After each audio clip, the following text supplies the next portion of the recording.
Hello and स्वागत है आप सभी का मेरे इस प्यारे से प्लेटफॉर्म नेट क्रैकर पर। आज का हमारा टॉपिक है ग्लासगो कोमा स्केल। तो इसमें हमारा सबसे पहले हम इंट्रोडक्शन करेंगे, definition, I score, verbal score, motor score, interpretation and summary. ठीक है, तो सबसे पहले इंट्रोडक्शन पे आते हैं। सबसे पहले पढ़ते हैं हम इनके इंट्रोडक्शन के बारे में। 1974 में Graham Teasdale and Bryan J, professor of neurosurgery, ये न्यूरोसर्जरी के दो प्रोफेसर थे जो University of Glasgow Institute of Neurosurgical Science at the City of Southern General Hospital में थे। A patient is assessed against the criteria of the scale and deep resulting points given a patient score between 3 to 15। इसमें 3 to 15 score दिया गया जिसमें minimum 3 था और 15 maximum था। Minimum जो स्कोर था उस स्कोर हमें बताता है कि किसी भी पेशेंट का जो अनकॉन्शियसनेस लेवल के बारे में हमें बताता है कि वो फुल्ली अनकॉन्शियस है, और 15 जो हमें स्कोर बताता है वो बताता है कि ये पेशेंट या कोई भी व्यक्ति वो फुल्ली कॉन्शियसनेस है। नेक्स्ट इसमें हम आते हैं फिर डेफिनेशन पे। GCS is a neurological scale which aims to give a reliable way of recording the conscious state of a person. ये हमें किसी भी पर्सन के कॉन्शियसनेस के बारे में बताता है। Then scale scoring, 3 components, eye response, verbal response, motor response, जिसमें हमें आई रिस्पॉन्स में 1 to 4 स्कोर करना होता है, वर्बल रिस्पॉन्स में हमें 1 to 5 स्कोर करना होता है, मोटर रिस्पॉन्स में हमें 1 to 6 स्कोर करना होता है। अभी 1 by 1 हम इसमें सभी स्कोर्स के बारे में स्टडी करेंगे।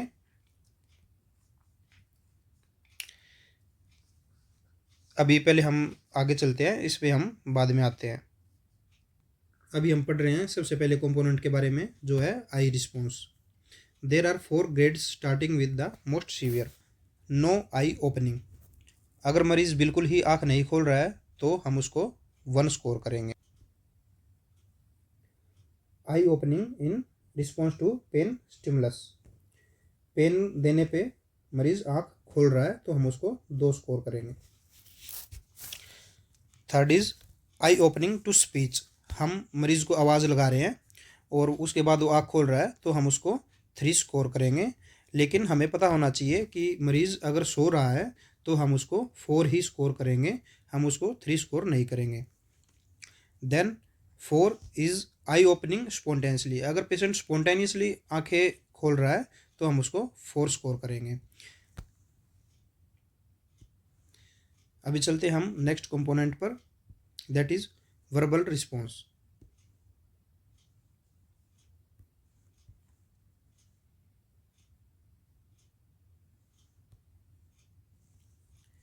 There are 5 grades starting with the most severe. First is no verbal response, मरीज कोई भी आवाज़ नहीं निकाल रहा है। सेकंड इज इनकॉम्प्रिहेंसिव साउंड्स, इसमें मरीज बोलने की कोशिश तो कर रहा है लेकिन वो कोई भी वर्ड्स बोल नहीं पा रहा है। थर्ड इज इनएप्रोप्रिएट वर्ड्स, इसमें पेशेंट बोल तो रहा है लेकिन वो इनएप्रोप्रिएट वर्ड्स बोल रहा है कि हमें समझ नहीं आ रहे हैं कि उन शब्दों का कोई सेंटेंस ही नहीं बन पा रहा है, तो उसमें हम 3 स्कोर करेंगे। देन कन्फ्यूज्ड, इसमें यह है कि पेशेंट कन्फ्यूज है कि उसको बोलना क्या है, तो देन हम उसमें 4 स्कोर करें। देन फिफ्थ इज ओरिएंटेड, कि पेशेंट बिल्कुल कॉन्शियस एंड ओरिएंटेड है, जिसमें वो अच्छे से बातचीत कर पा रहा है। हम उससे पूछ रहे हैं कि वो यहाँ पे क्यों है, प्लेस का उसको पता है, डेट एंड टाइम वो बता पा रहा है अच्छे से, तो हम उसको 5 स्कोर करेंगे। देन हमारा नेक्स्ट कंपोनेंट है motor response. There are 6 stage starting with the most severe, हम 1 स्कोर करेंगे कि उसका कोई भी मोटर रिस्पॉन्स नहीं है। Second, डिसरिब्रेट posturing accentuated by pen, इसमें extension response, planter flexion of foot, adduction of arms, internal rotation off shoulders, flexion of wrist and fingers and leg extension होगा, जिसमें आर्म्स का जो पोस्चर है वो सी टाइप बन जाता है इसमें। तो इसमें अगर डिसरेबुलेट पोस्चरिंग ऐसा होता है तो हम मरीज को 2 स्कोर करेंगे। Then third is decorticate posturing accentuated by pain, जब हम पेशेंट को पेन देते हैं तो उन्होंने इसमें इन दोनों में सिर्फ इतना ही चेंज है कि इसमें पेशेंट का जो आर्म्स का पोस्चर है वो सी टाइप होता है और इसमें आर्म्स का जो पोस्चर है वो ई टाइप का होता है। देन हम नेक्स्ट पॉइंट पे चलते हैं,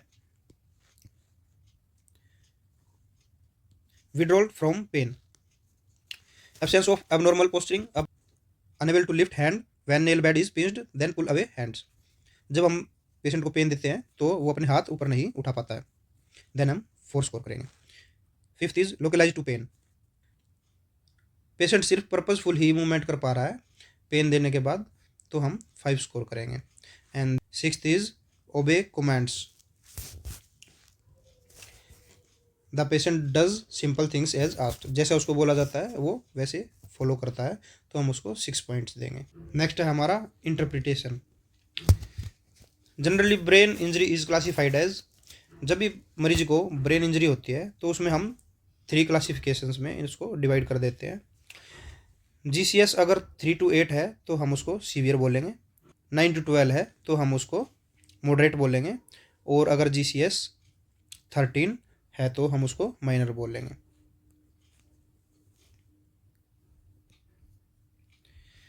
अभी इसमें कुछ लिमिटेशंस भी हैं। अगर कोई पेशेंट ट्रिकल इंटूबेशन पे है तो, या उसको कोई फेशियल इंजरी है, आई स्वेलिंग है, then it is impossible to test the verbal and eye response, तो उस मरीज़ का कोई भी हम वर्बल या आई रिस्पॉन्स चेक करने में असमर्थ रहेंगे। Next is in this circumstances the score is given as 1 with a modified test, इसमें हम मरीज़ को एक मॉडिफिकेशन के साथ स्कोर देंगे, जिसमें जैसे एग्जांपल है E1C, इसमें हम E stands for eyes and C stands for close. ऐसे ही अगर कोई पेशेंट वेंटिलेटर पर है, ट्रिकल ट्यूब डली हुई है, तो उसमें हम V1T के साथ डिनोट करते हैं, जिसमें V है वर्बल कमांड के लिए and T stands for trickle tube. Often the 1 is left out, so the scale reads EC or VT. The GCS has limited applicable to children, especially below the age of 36 months. जो भी बच्चे 36 months के नीचे होते हैं हम उसमें GCS apply नहीं कर सकते हैं, तो इसमें भी GCS की कुछ लिमिटेशंस रहती हैं। अभी हम पूरा GCS जो है अभी एक फ़ोटो के द्वारा समझते हैं।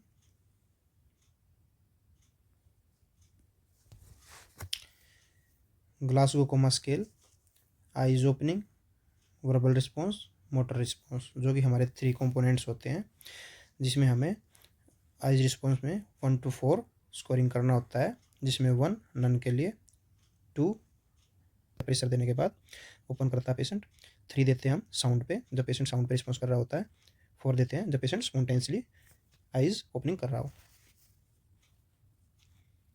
देन हमारा नेक्स्ट कंपोनेंट था वर्बल रिस्पॉन्स, जिसमें हमें 1 to 5 स्कोरिंग करना होता है, एंड देन हमारा ऐसे ही नेक्स्ट था मोटर रिस्पॉन्स, जिसमें हमें 1 to 6 रिस्पॉन्स करना होता है, जिसमें हम आइज ओपनिंग को डिनोट करते हैं E से, वर्बल रिस्पॉन्स को हम डिनोट करते हैं V से, एंड मोटर रिस्पॉन्स को हम डिनोट करते हैं M से, जिसमें हम जहाँ पर भी लिखते हैं तो उसको हम E, V, M इस तरीके से डिनोट करते हैं। ऐसे ही इसके सामने हमें उनका स्कोर लिखना होता है। अब जो सबसे मिनिमम स्कोर होता है वो होता है 3, तो अगर किसी पेशेंट का कोई बिल्कुल ही अनकॉन्शियस है तो उसको हम अगर 3 देते हैं तो उसको हम ऐसे डिनोट करेंगे E1, V1, M1, then total score हो जाएगा 3। अगर कोई पेशेंट फुल्ली कॉन्शियस है और उसको हम स्कोरिंग करते हैं तो हमारा मैक्सिमम स्कोर था 15, देन उसको हम इस तरीके से डिनोट करेंगे E4, V5, M6। देन इसमें हमें पढ़ा कि 13 to 15 जो है वो mild, and 9 to 12 moderate, and 3 to 8 severe. Thank you all for watching my video and subscribe my channel on YouTube for more relevant videos and share this video with your friends. Thank you again.